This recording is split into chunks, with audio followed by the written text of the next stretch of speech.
Spomladi se je začela sezona klopov. Kako se zaščititi pred tem malim zajedavcem in kaj storiti, če ga po sprehodu opazimo na sebi? O tem smo se pogovarjali z zdravnico, docentko dr. Neno Kopčavar-Guček, specialistko družinske medicine, ki dela v zdravstvenem domu Vič in je tudi predavateljica na Medicinski fakulteti v Ljubljani. Povedala nam je, na kaj moramo biti pri ugrizu klopa najbolj pozorni. Preden gremo v gozd, je najbolje, da se oblečemo pametno. Ne glede na letni čas priporočamo dolge rokave in dolge hlačnice. Velikokrat hodimo v gozd poleti, vem, da je takrat vroče, če govorimo o zaščitni obleki, ne bi bila to obleka, kjer so tudi hlačnice na dnu stisnjene, s tem onemogočimo, da bi klopi lahko prilezli do nas po nogah. Priporočljivo so svetla oblačila zgolj zato, ker klopa hitreje vidimo. Včasih morda še celo med tem, ko leze po obleki in ga lahko odženemo, preden nas zbode. Svetujejo tudi spreje, tako zvane repelente, ki odganjajo mrčes. Pravzaprav se po sprehodu sami pregledamo zelo težko. Če začnemo pri glavi, se je dobro razčesati, spet ciljamo na to, da morda še ni pritrjen.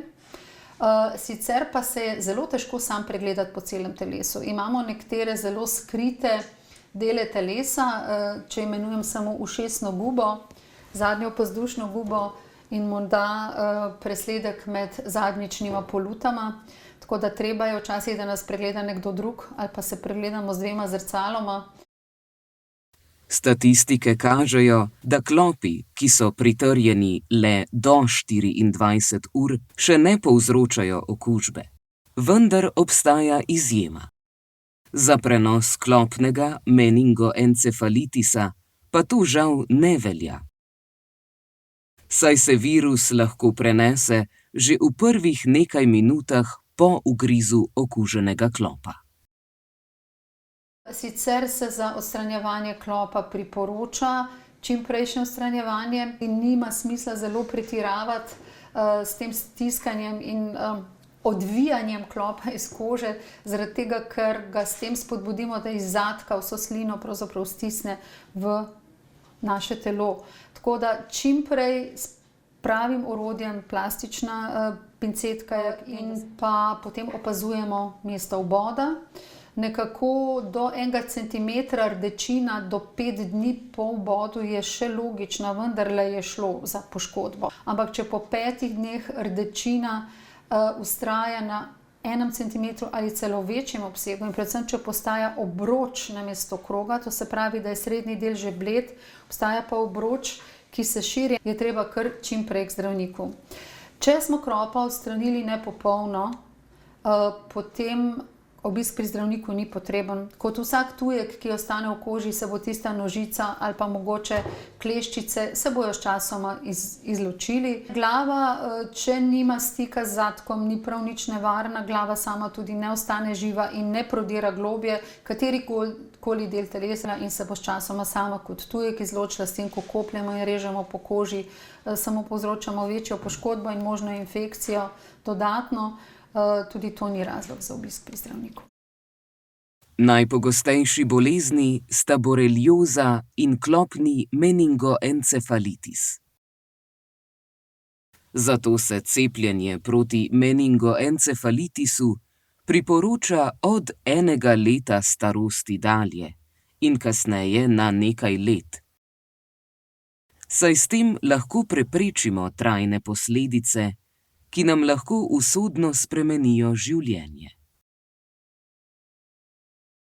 Za boreliozo cepivo še vedno skušajo razviti v ZDA, ni pa še sploh v fazi preizkušanja ali pa da bi bilo že dosegljivo ali pa registrirano. Zdaj cepljenje pri ugrizu klopa za zaščito pred boleznimi, ki jih klop prenaša, je pravzaprav samo za eno od 3 bolezni. Cepljenje varuje pred klopnim meningoencefalitisom, to je virusni meningoencefalitis, zato za sam meningitis, meningoencefalitis, ko izbruhne, nimamo specifičnega zdravila. Cepljenje je namenjeno ravno za bolezni, ki jih ne znamo še zdraviti. Druga možnost okužbe je borelioza, omenjam jo pa zato, ker preliminarna statistika iz leta 2022 kaže, da je bilo pri nas okrog 4000 primerov borelioze in okrog 170 primerov meningoencefalitisa. No, meningoencefalitis je neprimerno težja bolezen od borelioze. Naj omenim zdaj še tretjo bolezen. Včasih smo ji rekli erlichioza, danes pa ji rečemo virusna agranulocitoza. Na srečo zelo malo primerov, samo kakšen tu in tam. Zelo težka bolezen, kjer gre pravzaprav za propadanje ene od vrste belih krvnih celic, hude bolečine po kosteh in mišicah, huda vročina, slabost, bruhanje, res zelo resni znaki. Cepljenje torej varuje pred meningoencefalitisom, priporočamo ga vsem, ki se gibljejo v naravi, recimo tudi vsem lastnikom psov, vsem, ki radi hodijo v gozd. Še enkrat poudarjam, da tudi na vrtu in v parkih je možno dobiti klopa. Nevrološki simptomi, ki so trajni po meningoencefalitisu, tam nekje med 1 do 3%, nekatere statistike kažejo 5%, tako da kar hudo, vsak 20 z meningoencefalitisom ima lahko trajne doživljenjske posledice, ki niso ozdravljive.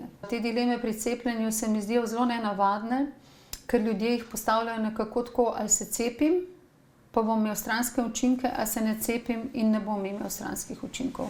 Kje je tle ostalo, pa bom zbolel? Pravzaprav je to. Ali se cepim, pa sem zaščiten in ne bom zbolel? Dilema je zboleti ali se cepiti. Za popolno zaščito so potrebna 3 cepljenja.